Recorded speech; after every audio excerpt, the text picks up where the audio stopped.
Thank you, Gayatri. Now, thank you, Leena Gurnath. I'm sorry. Now, Dr. Anand Ramanan, President of Sri Ramanasramam, Tiruvannamalai, is going to talk. Welcome, Anand. Please go ahead. Good evening, everybody. Dear friends, brothers, sisters in Sri Bhagavan, I want to wish you all a very happy 142nd Jayanthi. We have been witness to excellent performances from all the groups, especially the children. This is a reassuring sign that our Bhagavan's teachings, the Ramana movement, as we call it, is live, alive, and very bright indeed.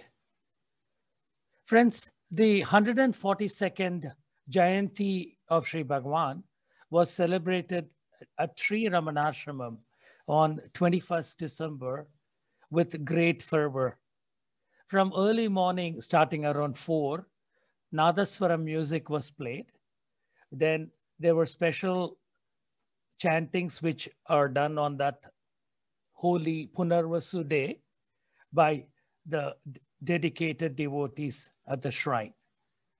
The ashram was beautifully decorated with flowers everywhere. It was truly an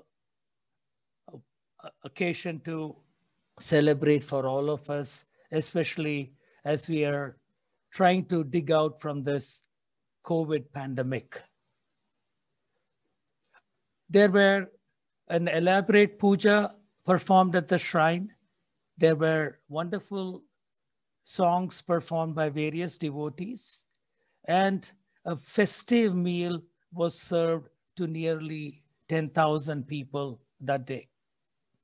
This event, of course, was witnessed by all of you on the YouTube, and around 25,000 people were witnessing the whole function live. Now, friends, the celebration of Jayanti historically started in the year 1912, around 110 years ago. Bhagavan quite naturally opposed it, saying that there's no need for such events, such external shows. But Sri Vasudeva Shastri pleaded with him and said, Bhagavan, it is not for you, it is for us. And so Bhagavan should not celebrate. Bhagavan grudgingly allowed this because he saw that this was a way for the devotees to express their love and devotion, as well as an occasion to strengthen within themselves all that they were continuously learning from him. From the perspective of the devotees, it was a celebration of their own birthday. It is a celebration of their rebirth in Sri Bhagavan to escape the scourges of birth and death and to attain the eternal state. In 1912, Bhagavan, on the pleading of Sri Ishwara Swami, composed 2 poignant verses, again bringing the focus back to the impermanence of the human body, and the only objective of this human birth is to attain self-realization. I'll read those verses. Number 1, you who intend to celebrate the birthday, first ascertain as to whence you were born. The day that we attain a place in the everlasting life, which is beyond the reach of births and deaths, is our real birthday. Number 2, even on these birthdays that occur once a year, we ought to lament that we have got this body and have fallen into this world. Instead, We celebrate the event with a feast. To rejoice over it is like decorating a corpse. Wisdom consists in realizing the self and getting absorbed therein. Now, Major Chadwick waited almost 30 years to compose a rejoinder to Bhagavan's verse composed 1912. And he states, "You tell me not to celebrate the day when I was born. Seeing it led me to thy feet, why therefore should I mourn?" The second verse, "Births in the past were filled with awe, but this one's free from pain. For having thee, I surely know that freedom I will attain." In the same year, the revered Professor G.V. Subramaya, after attending the Jayanthi celebrations, composed a farewell poem in Telugu and sent to the ashram. It said, quote, "Like a girl who has spent just 3 days of festival at her parental home and is going to her mother-in-law's place." I apologize to all the mother-in-laws. "Like a lad who has been at play all the time and at the end of the holidays is dragging his steps towards the school, like a soldier who has parted from all his kith and kin and is marching to the battlefield, like a beggar who dreamt that he was a king and wakes up all of a sudden, I have passed 3 days in that perfect bliss of Sri Ramana Jayanthi celebration, and now forced, alas, to leave the feet of Bhagavan and go to my place." Further, he writes, that year, Sri Bhagavan's Jayanthi, which fell on January 13, 1941, synchronized with the Bogi bonfire festival. And so I went to the ashram again within a few days after the Christmas vacation to attend the Jayanthi celebration. On the Jayanthi day, I composed Pancharatna, 5 verses in Telugu, saying that the only real Bogi enjoyer in the universe is Sri Bhagavan. And by coinciding with Ramana Jayanthi, the Bogi festival achieved full significance. The verses further said, quote, "Make all the past vasanas as straw and the entire pile of karmas as firewood. Kindle them with the fire of Chit, knowledge, and then you have the true bonfire for Bogi Ramana Jayanthi." He also narrates an incident on that occasion. A young man whom Sri Bhagavan introduced as the son of his old schoolmate Sri Ranga Iyer recited Ramana Kalyanam, Ramana wedding, composed by himself.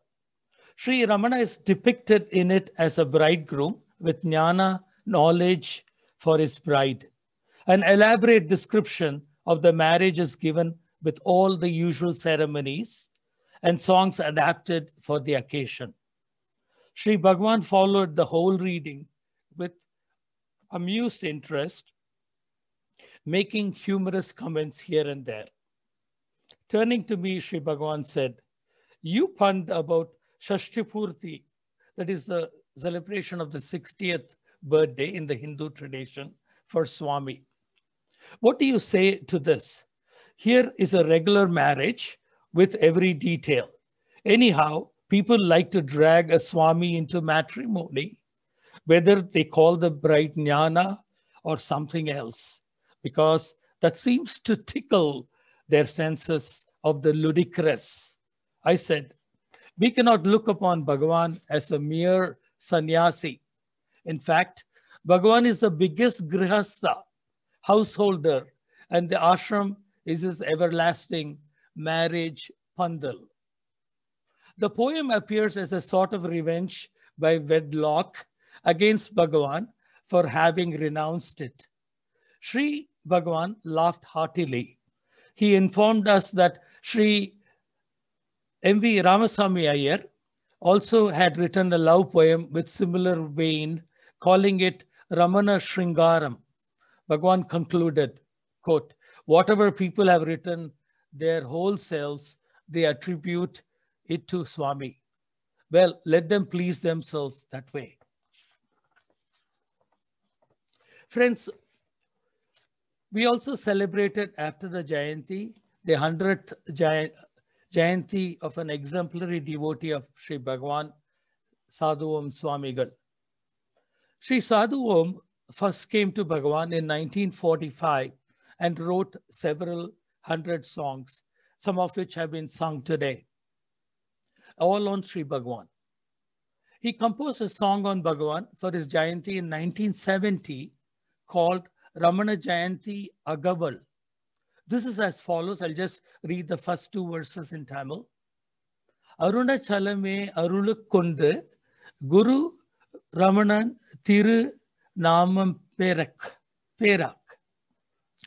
The meaning is, Arunachala itself with grace took birth as Guru Ramana, who with love destroyed the long time sorrows of those devotees who came to his lotus feet by removing the ignorance of the thickest darkness of hell and showing the incomparable Brahma Shiva state, that is the state of self-realization. He destroyed the thought of Deham, I am the body, that arises due to Chit Jada Granthi, the not connecting the consciousness with the body, through Naham, Neti Neti, and the self-inquiry of Koham, who am I? This arrow, aimed at its target, results in Soham, I am that, of I, of pure Brahman. To explain these concepts and living by example, Guru Ramana graciously rose as the sun of knowledge.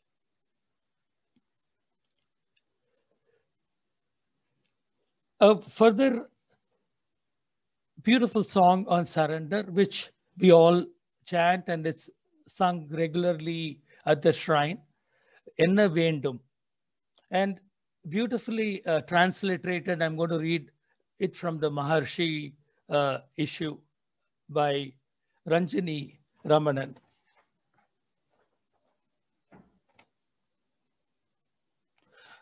The English transliteration is, what do I need? Sorry. What do I not need? My Lord is the one who knows better than I.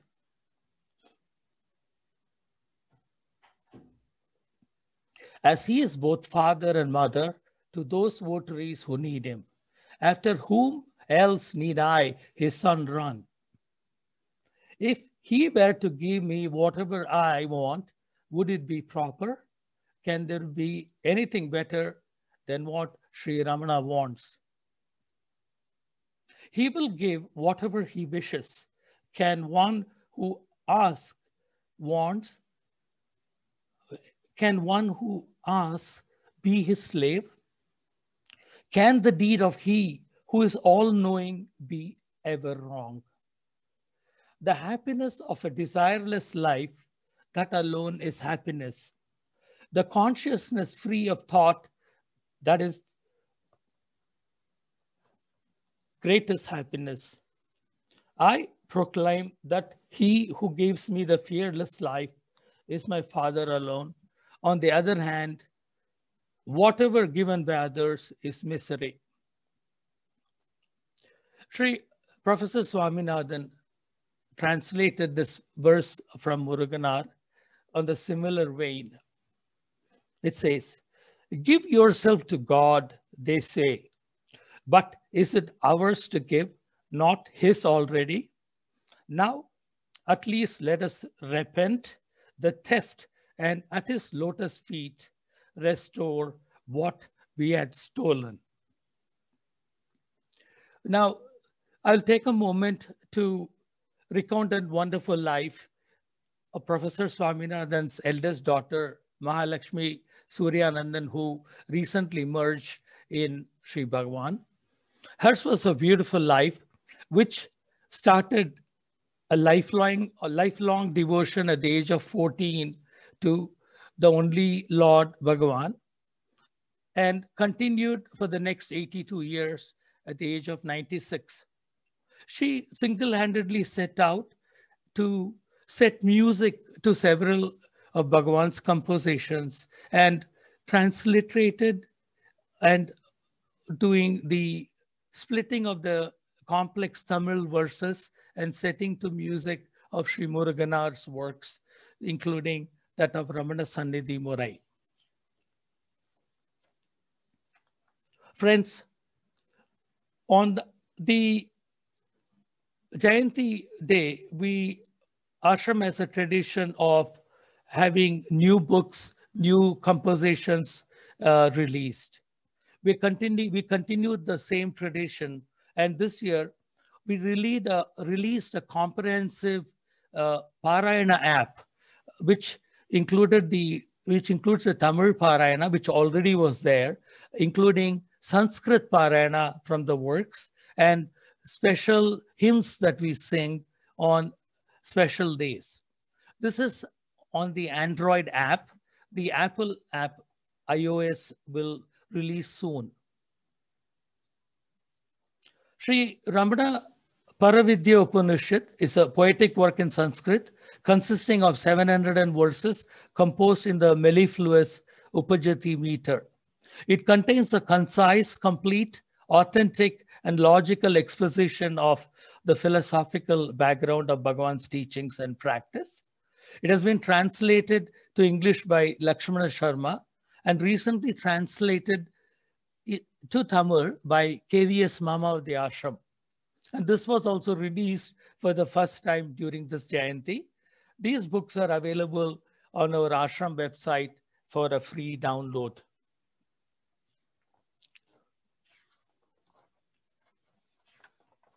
Now, I'm going to step aside and like to inform the devotees of the present day situation of COVID in India. As you know, it continues to drag on, and the Omicron has started going up, and we expect, like everywhere else, it'll go increase, and the ashram could end up having to go through the painful shutdown if possible. And what is worrying is the post-pandemic COVID situation in India. And the ashram would have no choice but to step a little bit away and start doing more charity works, at least for several years, in and around the ashram to relieve the suffering of the poor people. Along these lines, the ashram is going to register a separate non-profit organization so that the original activities of the ashram, as put in the will by Sri Bhagavan, continues without getting any intersections or contamination. So along these lines, I'm very glad to say that the separate entity has been registered in United States to help the ashram in this activity. This is called Sri Ramana Maharishi Heritage. This is a 501c3 registered religious non-profit organization. The purpose is, of course, also to preserve Sri Bhagavan's heritage and to serve devotees drawn to the life and teachings of Sri Bhagavan. The organization will support Sri Ramanasramam social activities. These include expansion of the free medical clinic, which I'm glad to report under Aruna's leadership is continuing to gain strength. The clinic is going to offer more ancillary services, specialty clinics, and camps. We will strengthen the Goshala, the welfare of the poor people in and around the ashram, the welfare of the ashram staff, the devotees, including a hospice care unit one day, retirement facilities for the old ashram volunteers employees. We'll look at several eco-conservation activities, including water conservation, Arunachala Hill conservation, improving the cleanliness of the areas around the ashram, and general social activities, including education and poverty elevation as much as possible. This is a new entity whose objectives are aligned with those of Sri Ramanasramam in India. Sri Ramana Maharishi Heritage will work closely with Arunachala Ashrama to further strengthen support from the USA for Sri Ramanasramam and its activities. Friend, personally, it is exciting for me to announce this, to have both these organizations helping the Sri Ramanasramam, and may their activities increase and they continue to grow from strength to strength. Today, I want to thank Sunita Parshuraman of the Bay Area, who is the president of the Heritage, Dr. Sridhar Bharadwaj of Atlanta, and Siddharth Ramkumar for their volunteering of several hours towards establishing this foundation. And please join me by supporting this organization. Their website is www.srmh.org. Please learn more details. And please order this year's Ashram Calendar 2022 from their website. Finally, I want to thank Arunachala Ashrama for everything that they do, especially conducting this global satsang. But for their effort, we could not have so many satsang centers all over North America. Friends, today I'm in Ahmedabad trying to strengthen and re-establish a Ramana satsang here. And it will be based on the Arunachala Ashram's founding principles.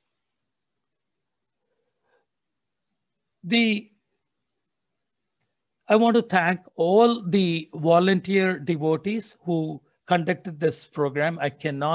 I'll spend another 10 minutes and hold the Pal Puja if I continue to do that. But please let me thank Sri Mohan for his gentle stewardship of this organization and for continuing the stellar leadership after our beloved Dennis. Thank you for your attention and thank you for your time. Om Namo Bhagavate Sri Ramanaya. Thank you.